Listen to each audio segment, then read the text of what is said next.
नमस्कार। हकीकत में मैं राकेश वर्मा आप सभी का स्वागत करता हूँ। भारत के छत्तीसगढ़ का बस्तर, जहाँ का एक पत्रकारिता के क्षेत्र में ऐसा नाम, जो नाम पूरे भारत भर के पत्रकारिता के क्षेत्र में एक मिसाल के तौर पर लिया जाता था और आज भी मरणोपरांत लिया जा रहा है, जिसका नाम है मुकेश चंद्राकर। मुकेश चंद्राकर, जो अब इस दुनिया में नहीं रहे, उनके द्वारा जो बस्तर के क्षेत्र के मुद्दों को भारत के राष्ट्र पटल पर लाने का जो प्रयास है, वह काफ़ी ही सराहनीय रहा। उनके द्वारा यूट्यूब के माध्यम से स्वतंत्र पत्रकारिता के रूप में बेहद ही उम्दा कार्य किए गए खोजी पत्रकार के रूप में उनको जाना गया।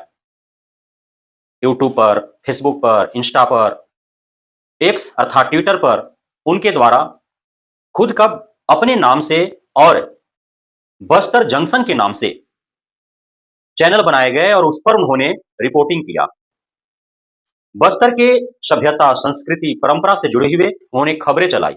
बस्तर में रहने वाले आदिवासी मूल निवासियों से जुड़े हुए मुद्दों को उन्होंने राष्ट्र पटल पर लाने का प्रयास किया।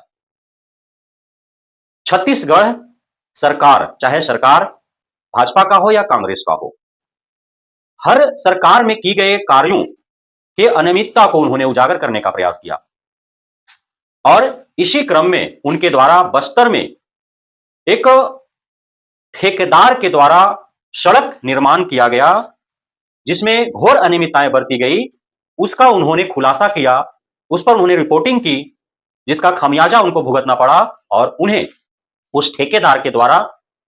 1 जनवरी के मौके पर खाने के लिए बुलाने के बहाने उन्हें अपने फार्म हाउस था उस पे अन्य लोगों के साथ मिल करके और मौत का घाट उतार दिया जाता है, उन्हें सजाए मौत दे दी जाती है। और एक खोजी पत्रकार, एक जुझारू पत्रकार, एक उम्दा पत्रकार जो बस्तर छत्तीसगढ़ के क्षेत्रों में घूम-घूम करके और वहाँ के आदिवासियों, मूल निवासियों की समस्याओं को उजागर करता था, जो वहाँ के सरकार के द्वारा, ठेकेदार के द्वारा किए जा रहे कार्य में बरती जा रही अनियमितताओं को उजागर करता था, उसका अंत हो जाता है। आपने देखा होगा कितने दर्दनाक तरीके से भाई मुकेश चंद्राकर को सर्वप्रथम मारा गया, पीटा गया, टॉर्चर किया गया और उसे मौत का घाट उतार दिया गया। जब पोस्टमार्टम रिपोर्ट आते हैं, तो शरीर का अलग-अलग अंग छत-बिछत होते उसमें दिखता है। रीढ़ तोड़ दिए जाते हैं, गर्दन तोड़ दी जाती है, दिल के कई टुकड़े कर दिए जाते हैं एवं अन्य जो पार्ट्स हैं शरीर के, उसको काफ़ी नुकसान पहुँचाया जाता है। पूरे दर्दनाक तरीके से भाई मुकेश चंद्राकर को मौत दी जाती है, सिर्फ इसलिए कि उसने एक ठेकेदार के किए हुए कार्य में बरती गई अनियमितता को उजागर किया जाता है। और उसके बाद मुकेश चंद्राकर के दोस्त के द्वारा, जो बस्तर टॉकीज के नाम से अपना चैनल चलाते हैं और मुकेश और विकास एक दूसरे का पर्याय के रूप में उन्होंने उस क्षेत्र के मुद्दों को उजागर किया, तो उन्होंने उस सड़क को दिखाया है बजाते कि मुकेश चंद्राकर के द्वारा इसी सड़क में बरती गई अनियमितता को उजागर किया गया। और आप जब देखेंगे भाई विकास के द्वारा जो बस्तर टॉकीज है उसके ऊपर जो यह वीडियो उनके द्वारा बनाई गई है, रिपोर्टिंग जो उनके द्वारा उस सड़क का किया गया है, घोर अनियमितताएं हैं उस कार्य को करने में। भाई मुकेश ने सही पत्रकारिता की, उसने उस मुद्दे को उजागर किया, उस ग्राउंड रिपोर्टिंग की, बढ़ती गई अनियमितता को उसने दिखाया, क्योंकि जनता के टैक्स के पैसे से जनता के विकास के सारे कार्य होते हैं और हमारे टैक्स का पैसा यहीं लूट जाए और हम देखते रह जाएं, यह कैसे हम बर्दाश्त कर सकते हैं। भाई मुकेश बचपन से क्रांतिकारी प्रवृत्ति के थे, उन्होंने पत्रकारिता को चुना अपने करियर के तौर पर, उन्होंने बेहद ईमानदारी से पत्रकारिता किया भी, लेकिन ईमानदार पत्रकारिता करने का उन्हें सजा यह मिला कि उन्हें एक ठेकेदार के द्वारा दर्दनाक मौत दे दी गई। उसके बाद पूरे देश भर से उनके परिवार के साथ संवेदना व्यक्त करने वालों एवं भाई मुकेश को श्रद्धांजलि देने वालों का तांता लग जाता है। हालांकि इसमें एक बहुत ही निंदनीय और चिंतनीय बात यह है, विचारणीय बात यह है कि पूरे देश भर के जो पत्रकार महकमा है, उसके द्वारा किसी भी ऐसे पत्रकार के लिए आवाजें नहीं उठाई जाती हैं जो किसी ठेकेदार या सरकार के द्वारा टॉर्चर किया जाता है, उसको सरकार के द्वारा गलत सलत उस पर आरोप मढ़ करके एफआईआर दर्ज कर उस पर गलत सलत धाराएं मढ़ करके सालों साल उसको जेलों में सड़ाए जाते हैं। एवं कई प्रकार से उस प्रकार के ईमानदार जो पत्रकार होते हैं, जो उनके परिवार होते हैं, उनको टॉर्चर किया जाता है, उनका शोषण किया जाता है। तो उस प्रकार जो पत्रकार अपने ऊपर जुल्म सहते हैं, उसे लेकर के कोई आवाज नहीं उठाता है। सभी इंतजार कर रहे होते हैं अपने साथी पत्रकार को मरने का, और जब कोई किसी सरकार ठेकेदार का हत्थे चढ़ जाता है, वह मर जाता है, तब फिर सभी श्रद्धांजलि देना आरंभ कर जाते हैं। सभी मौन रह करके उसको श्रद्धांजलि अर्पित करते हैं, उसके परिवार के साथ संवेदनाएं व्यक्त करते हैं। आज भी हमारे देश में दर्जनों ऐसे पत्रकार हैं जो स्वतंत्र पत्रकारिता कर रहे हों या फिर किसी चैनल के माध्यम से वे पत्रकारिता कर रहे हों। उन्होंने ईमानदारी से जब जब पत्रकारिता किया है, जब जब सरकार के विरोध में उन्होंने कुछ दिखाने का प्रयास किया है, ठेकेदार के विरोध में कुछ दिखाने का प्रयास किया है, क्षेत्रीय नेता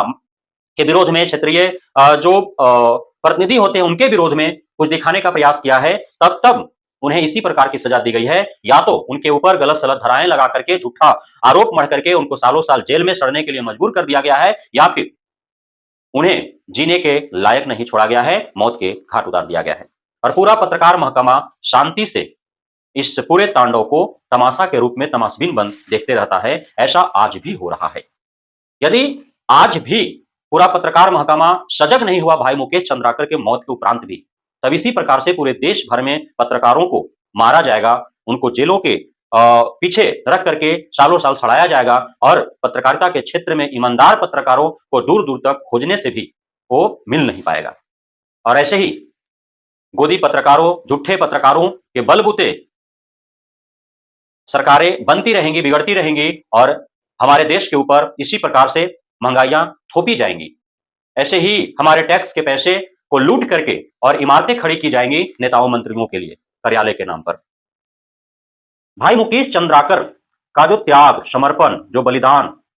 जो परिश्रम, जो लगन, जो मेहनत, जो कर्तव्य निष्ठता उनका रहा अपने क्षेत्र बस्तर के लिए, इसे कभी भी भुलाया नहीं जा सकता है। भाई मुकेश चंद्राकर के कार्यों का प्रशंसा आज पूरे देश भर में हो रही है, लेकिन जो आज मरणोपरांत उनके कार्यों का प्रशंसा हो रहा है, उनके नाम का जिक्र हो रहा है, जीते जी ये नेम फेम उनको नहीं मिल पाया। और आज भी भाई मुकेश चंद्राकर की तरह अलग अलग क्षेत्रों में क्षेत्रीय स्तर पर कर्तव्यनिष्ठ ईमानदार पत्रकार जीवित हैं, जो अपने क्षेत्रों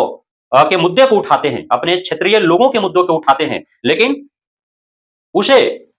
राज्य स्तर पर, राष्ट्र स्तर पर जगह नहीं मिल पाता है। और उनकी जो उस लगन और मेहनत से खोजा हुआ जो मुद्दा होता है, जो उनकी वो परिश्रम से जो रिपोर्टिंग की गई होती है, जो उनके द्वारा बेहद ही ईमानदारी से अपने क्षेत्र के मुद्दे को उठाया गया होता है, वो दब सा जाता है। और फिर जो लोग हैं, जो पीड़ित हैं,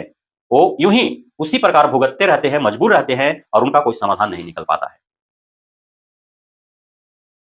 भाई मुकेश चंद्राकर को सैल्यूट है, उन्होंने पूरे ईमानदारी के साथ अपने कार्य का निर्वहन किया, और ईमानदारी से कार्य करने के कारण ही उनकी बलि दे दी गई, उनको मौत का घाट उतार दिया गया। इसलिए भाई मुकेश चंद्राकर को शहीद का दर्जा दिया जाना चाहिए। और साथ ही छत्तीसगढ़ सरकार के साथ साथ केंद्र सरकार से हम गुहार लगाना चाहेंगे कि भाई मुकेश चंद्राकर की पत्रकारिता के क्षेत्र में जो उन्होंने अपना योगदान दिया है, उसे लेकर के उनके परिवार को आर्थिक सहयोग मिलना चाहिए, और अन्य जो सरकारी योजनाओं के तहत लाभ मिलते हैं दूसरे लोगों को, चाहे वो फौज के क्षेत्र में हो, पुलिस के क्षेत्र में हो, अन्य क्षेत्रों में जिनका योगदान रहता है और सरकार के द्वारा उनको जो सरकारी सहायता मिलती है, उस प्रकार से भाई मुकेश चंद्राकर के परिवार को भी मिलने चाहिए, ताकि